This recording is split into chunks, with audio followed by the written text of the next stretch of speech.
Kumakain din ba kayo ng ginataang talbos ng kamuting kahoy? Sa amin nga sa Bicol, ginugulay ito. Una nga, ipinapakuluan lang namin ang mga talbos nito. Saka namin pipigaan at hiwain ng pinang-pino. At kagaya nga ng pagluluto ng ibang ginataang gulay, una muna yung pangalawang gata sa kawali. Saka natin ilagay yung sibuyas, hinimay na tinapa, asin, patis. Saka natin nalagay yung hiniwa na talbos ng kamuting kahoy. Saka lalagyan din natin ng sili. Lutuin nga lang yan sila hanggang sa tuluyang matuyo yung unang sabaw niya. At ito na nga, natuyo na nga, kaya naman nilalagay ko na yung pinakakahang gata niya. Pakukuluan nga lang yan sila hanggang sa tuluyang maluto yung gata niya.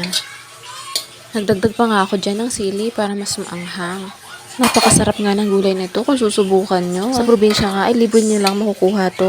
Kukuha ka lang ng talbos ng kamuting kahoy sa mga tanim mo ay mayroon ka ng gulay at ulam. Salamat nga pala sa biyanan ko na nagpadala ng mga talbos ng kamuting kahoy. Makakatikim na naman ako sa wakas ng ganitong klaseng luto ng gulay. So ayan lang guys, thank you for watching.